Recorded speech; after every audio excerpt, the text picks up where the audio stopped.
صلو علی الحبیب صلی اللہ تعالی علیہ وسلم۔ معزز طلباء اکرام، کل کے سبق میں ہم نے منصرف اور غیر منصرف کی تعریف کو پڑھا اور غیر منصرف کے اسبابوں کو پڑھا اجمالی طور پر۔ اب یہاں سے غیر منصرف کے اسباب تفصیلی طور پر بیان کیے جا رہے ہیں۔ سب سے پہلے یہاں پر عدل کو بیان کر رہے ہیں، اور عدل کی وجہ تسمیہ میں نے کل کے سبق میں بتا دی تھی، آج بھی سن لیجئے کہ صاحب اسباب منع صرف، یعنی 9 اسبابوں میں سب سے پہلے عدل کو بیان کیا۔ ایسا کیوں کیا؟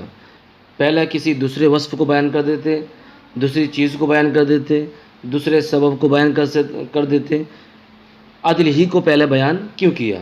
تو اس کا جواب یہ دیا جائے گا کہ صاحب عدل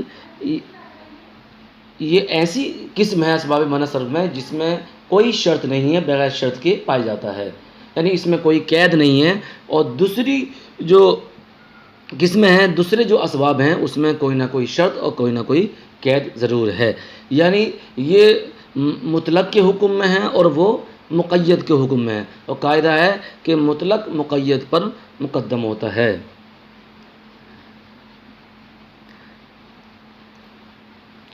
دوسروں میں شرطیں پائی جا رہی تھیں، اس میں شرط نہیں پائی جا رہی تھیں، اسی وجہ سے عدل کو پہلے بیان کر دیا۔ بیان کر رہے ہیں اما العدل، رہا عدل، فہو تغیر اللفظ من صیغتہ الاصلیۃ الی صیغۃ اخری، وہ لفظ کا بدلنا ہے، من صیغتہ الاصلیۃ الی صیغۃ اخری، اپنے صیغے اصلی سے دوسرے صیغے کی طرف۔ تغیر یعنی خروج، یعنی اب ترجمہ ہوگا لفظ کا نکلنا ہے اپنے صیغے اصلیہ سے دوسرے صیغے کی طرف، تحقیقاً او تقدیراً۔ لفظ کا اپنے صیغے اصلیہ سے دوسرے صیغے کی طرف نکلنا یا تو تحقیقی طور پر ہوگا یا تقدیری طور پر ہوگا۔ تو تحقیقاً اور تقدیراً کے اعتبار سے عدل کی 2 قسمیں ہو گئیں، یعنی ایک ہوا عدل تقدیری اور ایک ہوا عدل تحقیقی۔ لیکن پہلے تعریف میں کچھ اعتراضات ہیں، اس کو بیان کرتے ہیں۔ سب سے پہلے یہ آپ نے کہا کہ لفظ کا نکلنا ہے اپنے صیغے اصلیہ سے دوسرے صیغے کی طرف، تو آپ کی تعریف میں دمن اور یدن جیسی مثالوں کو بھی شامل ہو جانا چاہیے، یعنی دمن اور یدن یہ بھی غیر منصرف ہونا چاہیے، لیکن آپ نے اس کو غیر منصرف قرار نہیں دیا بلکہ منصرف قرار دیا، حالانکہ اس میں عدل کی صورت پائی جا رہی ہے۔ وہ یہ آپ نے کہا کہ وہ لفظ کا نکلنا اپنے صیغے اصلیہ سے دوسرے صیغے کی طرف، تو دمن اصل میں دمن تھا، یدن اصل میں یدین تھا، تو دمن نکلا دمن سے، اور یدن نکلا یدین سے، حالانکہ اس کو منصرف میں شامل کرتے ہیں، غیر منصرف میں شامل نہیں کرتے ہیں۔ تو اس کا جواب یہ دیا جائے گا کہ صاحب تعریف جو یہاں پر ہے ہدایت النعیم میں وہ کم ہے۔ اصل تعریف یہ ہے، ایک قید اور ہے، وہ یہ ما بقاء المادۃ الاصلیۃ، یعنی وہ لفظ کا نکلنا ہے اپنے صیغے اصلیہ سے دوسرے صیغے کی طرف، کس کے ساتھ؟ اپنے اصلی مادے کے ساتھ ساتھ، یعنی اصلی مادہ باقی رہے، اور یدن اور دمن میں اصلی مادہ باقی نہیں رہا، اسی وجہ سے یدن اور دمن غیر منصرف کے اسباب یعنی عدل میں شامل نہیں ہوں گے بلکہ خارج ہو جائیں گے۔ دوسرا کہیں گے کہ صاحب آپ کی تعریف اب بھی جامع معنی نہ رہی، کیونکہ مقول اور مبیون جیسی مثالوں سے آپ کی تعریف ٹوٹ رہی ہے، کیونکہ آپ نے کہا کہ لفظ کا نکلنا اپنے صیغہ اصلیہ سے دوسرے صیغے کی طرف، تو مقول نکلا مقبول سے، اور مبیون نکلا مبیوع سے، تو اور یہ بھی غیر منصرف کے اسباب یعنی عدل میں شامل نہیں ہے، حالانکہ شامل کرنا چاہیے کیونکہ تعریف صادق آ رہی ہے۔ جب تعریف صادق آ رہی ہے تو اس کو غیر منصرف میں شامل کرنا چاہیے، اور جب غیر منصرف میں شامل نہیں ہے تو آپ کی تعریف جامع معنی نہ رہی۔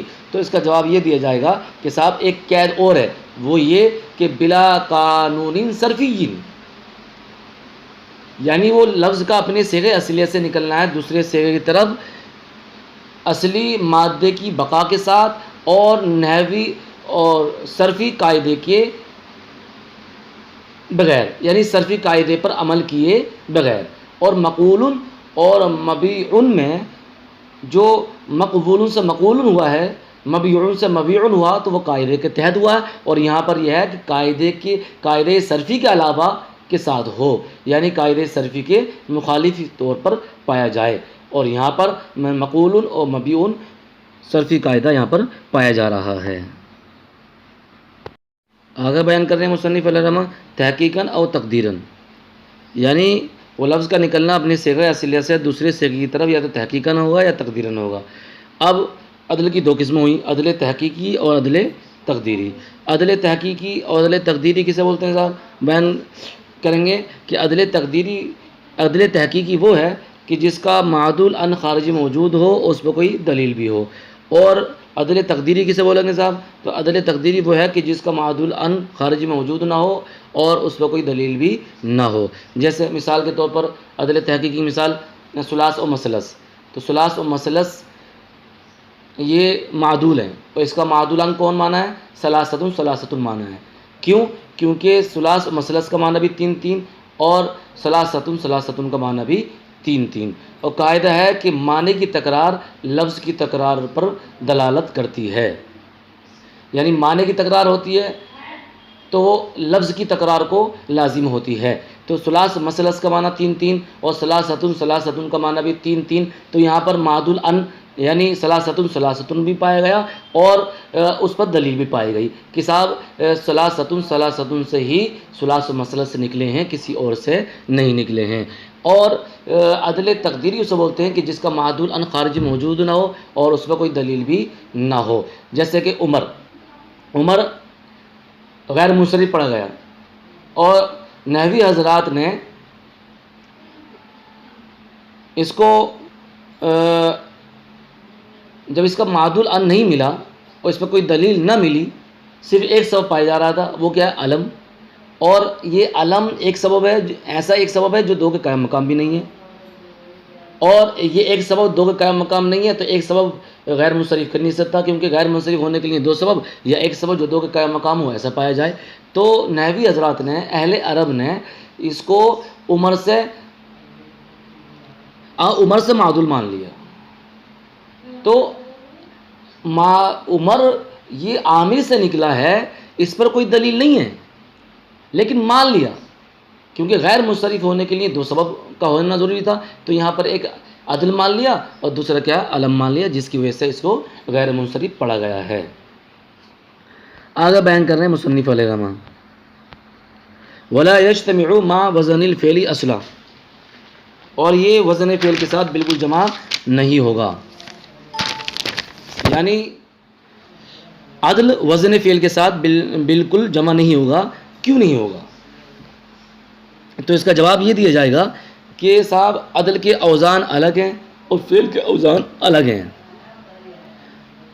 اگر عدل وزن فعل کے ساتھ پا لیا جائے تو عدل اور وزن فعل یعنی فعل کے اوزان کے درمیان پہچان نہیں ہو پائے گی، خلط ملط ہو جائیں گے. اس لیے کہہ دیا کہ عدل وزن فعل کے ساتھ بالکل جمع نہیں ہوگا. عدل کے اوزان حاشیے میں بھی لکھے ہوئے ہیں اور سماعت بھی فرما لیجیے. عدل کے اوزان یعنی وزن 6 آتے ہیں: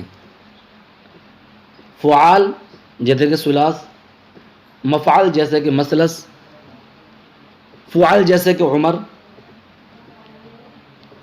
فعال جیسے امسے، فعال جیسے سحر اور فعال جیسے قطام.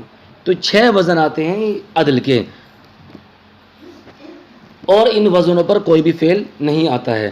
تو عدل کے اوزان الگ ہیں اور فعل کے اوزان الگ ہیں، اس لیے کہ دونوں خلط ملط نہ ہو جائیں، اس نے کہہ دیا کہ عدل وزن فعل کے ساتھ سرے سے ہی جمع نہیں ہوں گے. وَيَجْتَمِعُ مَعَ الْعَلَمِيَّةِ، اور عدل جمع ہوگا کس کے ساتھ؟ علمیت کے ساتھ، کا عمر و ظفر، جیسے کہ عمر و ظفر. وَمَعَ الْوَصْفِ، اور عدل جمع ہوگا کس کے ساتھ؟ وصف کے ساتھ، کا ثلاث و مثلث و اخر و جمع. جیسے کہ ثلاث ہے، مثلث ہے، اخر ہے اور جمع ہے.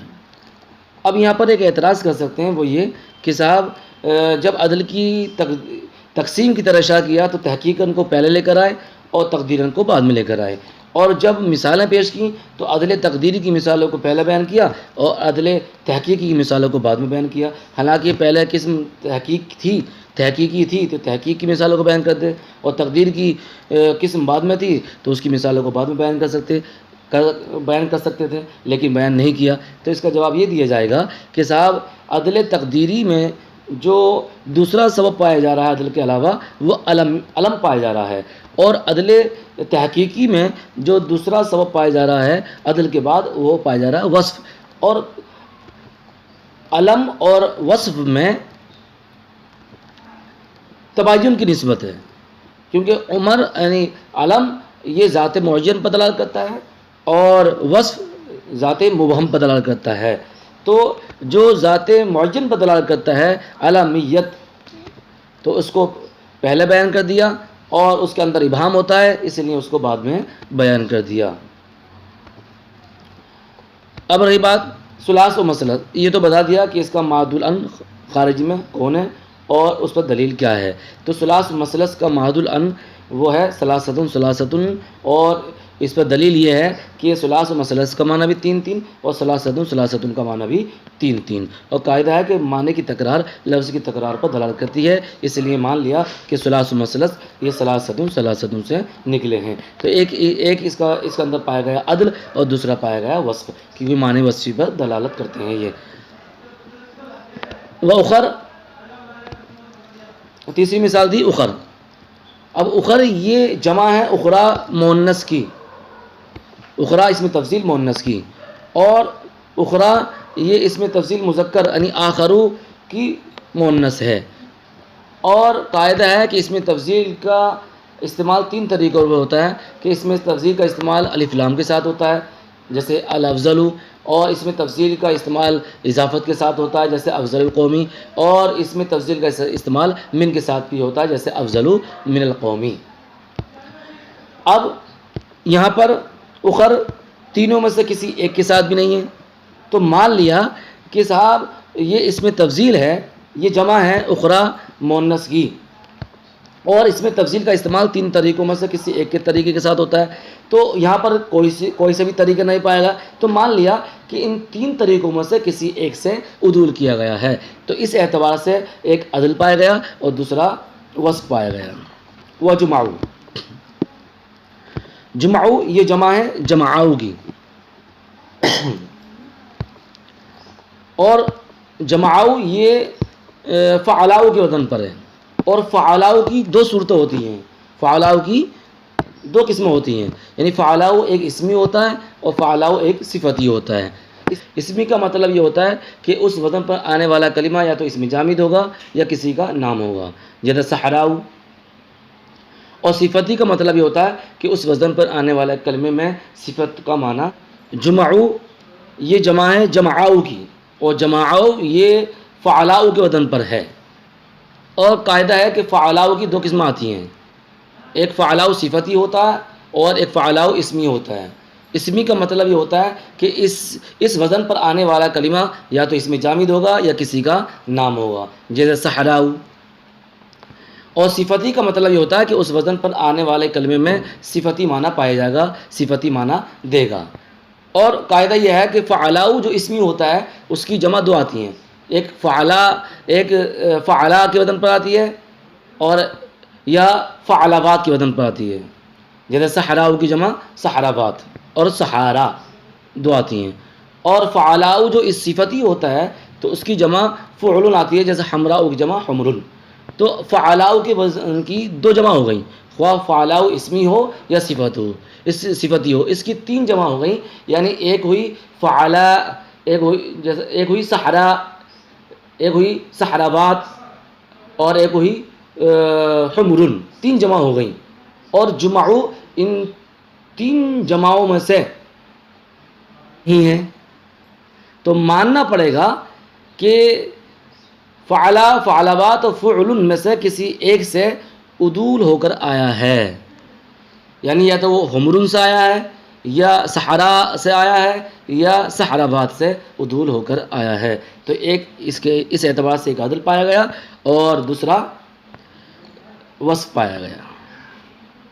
آگے بیان کر رہے ہیں مصنف علیہ رحمہ، اما الوصف فلا یجتمع مع العلمیت اصلا، رہا وصف تو یہ علمیت کے ساتھ بالکل بھی جمع نہیں ہوگا۔ اب اعتراض یہ ہوتا ہے کہ صاحب وصف علمیت کے ساتھ جمع کیوں نہیں ہوگا؟ تو اس کا جواب یہ دیا جائے گا کہ وصف جو ہوتا ہے وہ دلالت کرتا ہے ذات مبہم پر، اور علم جو ہوتا ہے وہ دلالت کرتا ہے ذات معین پر۔ اگر وصف علمیت کے ساتھ جمع ہو جائے تو اسی چیز کا معین ہونا اور اسی چیز کا مبہم ہونا لازم آئے گا، غیر معین ہونا لازم آئے گا۔ اسی وجہ سے کہہ دیا کہ وصف علمیت کے ساتھ بالکل بھی جمع نہیں ہوگا۔ آگے بیان کر رہے ہیں وہ شرط ہو، اس کی شرط یعنی وصف کی شرط، ان یکون وصفا فی اصل الوضع، کہ اس کی شرط یہ ہے کہ وہ اصلی وضع میں وصف ہی ہو، یعنی جب وہ لفظ استعمال ہی کیے گئے ہوں، سب سے پہلے جو استعمال کیے گئے ہوں تو وصفی معنی اس کے اندر سے مراد لیا گیا ہو، وصفی معنی وہ دیتے ہوں۔ بعد میں وہ الگ بات ہے کہ اسمی معنی دینے لگے ہوں، لیکن اصل وضع میں وہ وصف ہی کے لیے استعمال ہوں، تو ایسے کلمے کے اندر وصف پایا جائے گا۔ بیان کر رہے ہیں وہ شرط ہو، اس کی شرط یہ ہے کہ ان یکون وصفا فی اصل الوضع، اس کی شرط یہ ہے کہ وہ وصف ہو اصل وضع میں۔ فاسود و ارقم، تو فاسود و ارقم غیر منصرف، تو اسود اور ارقم غیر منصرف ہیں۔ کیوں؟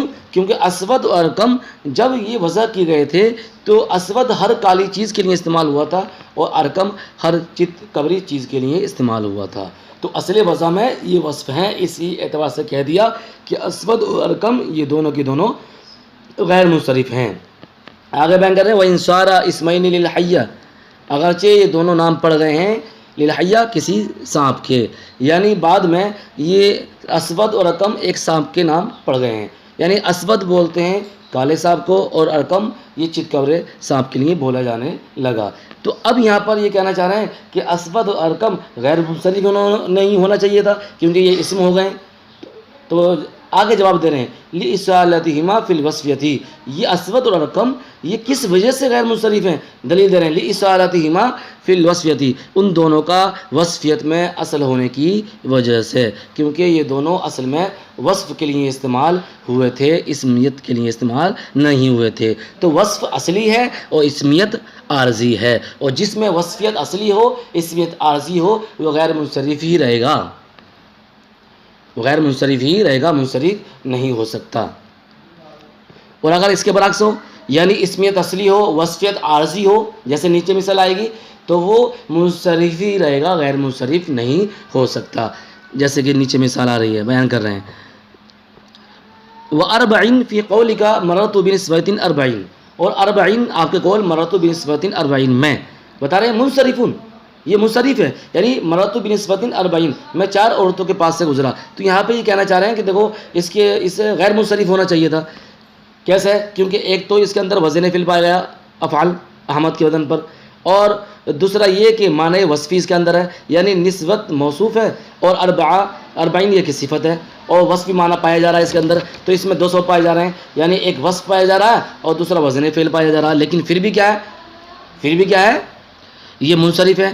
تو یہاں پر جواب دے رہے ہیں آگے چل کے کیا لعدم الاصالۃ فی الوصفیۃ، وصفیت میں اصل نہ ہونے کی وجہ سے، یعنی مررت بنسبۃ اربعین میں وہ الگ بات ہے، اس میں دونوں چیزیں لگ رہی ہیں، یعنی وزن فعل بھی لگ رہا ہے اور وصفیت کا معنی بھی دے رہا ہے، یہ دونوں چیزیں اس میں محسوس ہو رہی ہیں، پڑھنے میں آ رہی ہیں، دکھنے میں آ رہی ہیں، سمجھ میں آ رہی ہیں، لیکن پھر بھی اس کو منصرف قرار دیا۔ کیوں؟ کیونکہ اس میں وصفیت اصلی نہیں ہے بلکہ اسمیت اصلی ہے اور وصفیت عارضی ہے، اور جس میں اسمیت اصلی ہو وصفیت عارضی ہو تو وہ منصرف ہی رہتا، غیر منصرف نہیں ہوتا ہے۔ بیان کر رہے ہیں وَأَرْبَعِن فِي قَوْلِكَ مَرَّرْتُ بِنِسْبَةٍ اربعین، اور اربعین آپ کے قول مررت بنسبۃ اربعین میں منصرف ہے، ما انہ صفت و وزن الفعل، باوجود کہ صفت ہے اور وزن فعل ہے، یعنی اربعین میں صفتی معنی بھی پایا جا رہا ہے اور وزن فعل بھی پایا جا رہا ہے، یعنی وصف بھی ہے وزن فعل بھی ہے، 200 پائے جا رہے ہیں، اور جس میں 200 پائے جائیں وہ غیر منصرف ہوتا ہے، اور یہ ہے